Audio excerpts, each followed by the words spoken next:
សូមជម្រាបសួរសូមស្វាគមន៍មកកាន់វីដេអូរបស់ខ្ញុំអីដែលខ្ញុំចង់និយាយដំបូងហ្នឹងគឺខ្ញុំបានមើលវីដេអូមួយដែលគេនិយាយថានៅពេលជីវិតយើងធ្លាក់ដល់ក្រោមចំណុច0ប៉ុន្តែសូមកុំបារម្ភព្រោះអីយើងដឹងថាជីវិតយើងអត់មានកន្លែងធ្លាក់ទៀតទេមែនទេយ៉ាអាហ្នឹងគ្រាន់តែជារឿងកំ pl ែងរបស់គេហ្នឹងហើយពេលជីវិតយើងធ្លាក់ដល់ចំណុច0យើងដឹងថាយើងអត់មានកន្លែងធ្លាក់ទៀតទេប៉ុន្តែជាក់ស្ដែងនៅក្នុងជីវិតយើងនៅពេលយើងធ្លាក់ដល់ចំណុច0ហ្នឹងជីវិតយើងចប់គ្រប់បាត់យ៉ាងហើយយើងមានអារម្មណ៍ថាធ្វើទៅមុខក៏លែងរួចទៅក្រោយក៏លែងរួចយើងតច្រកតផ្លូវសូម្បីតែសេចក្តីអធិដ្ឋានរបស់យើងលែងមានពាក្យទូអង្វរទៅកាន់ព្រះអង្គអត់មានអារម្មណ៍អត់មានមិនដឹងថាគួរតែអធិដ្ឋានអីគឺជីវិតយើងគ្របដណ្ដប់ដោយភាពងងឹតប៉ុន្តែកលេចមើលនៅក្នុងព្រះគម្ពីរសាស្តានៅចំពុក3ព្រះអង្គថាមានពេលគ្រប់ការទាំងអស់នៅលើផែនដីនឹងឯងអញ្ចឹងមានពេល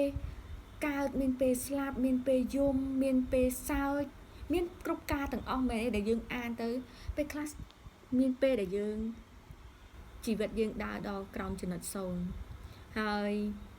អីដែលខ្ញុំចង់ឲ្យបងប្អូនមើលប្រហែលជារូបភាពហ្នឹងខ្ញុំជឿថាបងប្អូនអាចដឹងច្រើនប៉ុន្តែជាអីដែលរំលឹកបងប្អូនមកកាន់ជីវិតយើងថែមទៀតប្រហែលយើងជួបស្គីអស់សង្ឃឹមយើងមានអារម្មណ៍ថាជីវិតខ្ញុំ0ណាអស់គ្រប់បែបយ៉ាងហើយជីវិតយើងឃើញថាពេលខ្លះយើងការងារក៏អត់ជោគជ័យអត់មានទំនាក់ទំនងអត់មានចំណូលអត់មានសេដ្ឋកិច្ចយើងធ្លាក់ចុះគ្រប់បែបយ៉ាងយើងមានអារម្មណ៍ថាស្អីគ្រប់បែបយ៉ាងគឺយើង0យើងអត់មានអីប្រហែលជាយើងជួបរឿងច្រើនមែនទេដែលអត់សមបំណងចិត្តហើយយើងកាប់ដើមធ្លាក់ចុះដល់កម្រិតមួយនេះខ្ញុំអត់ដឹងថាស្ថានភាពមួយដែលយើងកំពុងជួបហ្នឹងជួបអីដែលយើងមានអារម្មណ៍ថាចប់ហើយ0គ្រប់យ៉ាងប៉ុន្តែអ្វីដែលខ្ញុំចង់លើកទឹកចិត្តបងប្អូនថាសូមយកព្រះជាទី1នៅពេលដែលយើងយកព្រះជាទី1ជីវិតយើងមានន័យជីវិតយើងមានតម្លៃជីវិតយើងមិន0ទៀតទេដំណើរជីវិតរបស់យើងថងកន្លែងណាដែលយើងមានអារម្មណ៍ថាដល់ចំណុច0ដែលយើងគិតថាវាអត់មានតម្លៃវាឯកោវាអ្វីទាំងអស់គឺអត់មានអីទាំងអស់ដែរចាតម្លៃ0គឺអត់មានអីដែលយើងអាចរាប់បានប៉ុន្តែនៅពេលដែលជីវិតយើងអនុញ្ញាតឲ្យព្រះគ្រីស្ទជាលើក1ជាទី1នៅក្នុងជីវិតយើងដឹងថាទោះបីជីវិតយើងធ្លាក់ដល់ចំណុច0ប៉ុណ្ណា0កាន់តែច្រើននៅក្នុងជីវិតរបស់យើងរាប់លានប្រហែលជាយើងមានអារម្មណ៍ថាខ្ញុំចំណុចខ្ញុំ0ច្រើនមែនតើបរាជ័យក៏ច្រើនរឿងរ៉ាវអីក៏អត់មានអីដែរយើងគិតថាអត់មានតម្លៃអីទាំងអស់ប៉ុន្តែខ្ញុំនិយាយតដែរនៅពេលយើងយកព្រះគ្រីស្ទជាទី1យើងមានតម្លៃហើយយើងព្រះអង្គរាប់យើងឃើញពីអីដែលយើងរាប់មកយើងឃើញច្រើនមែនតើចំនួនដែលយើងដើរដល់ចំណុច0ច្រើនដងព្រះអង្គនឹងពហុគុណជីវិតយើងកាន់តែច្រើនទៅតាមអីដែលយើងកំពុងតែស្ថានភាពដែលយើងកំពុងជួបអញ្ចឹងកុំបារម្ភកុំភ័យខ្លាចក្នុងស្ថានភាពខ្លះយើងមានអារម្មណ៍ថា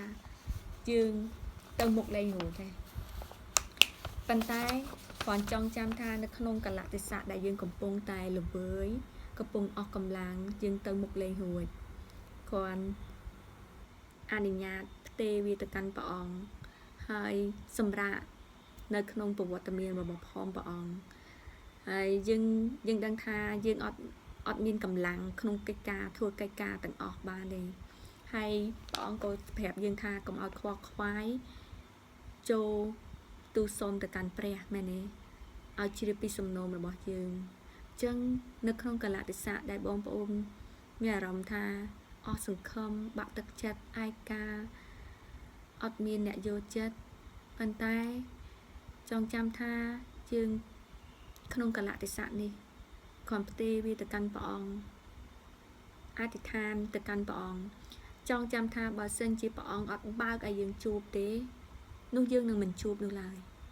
ប៉ុន្តែគ្រប់ការដែលយើងកំពុងតែជួបសូមរៀនពាក្យមួយគឺការអរព្រគុណព្រះអង្គ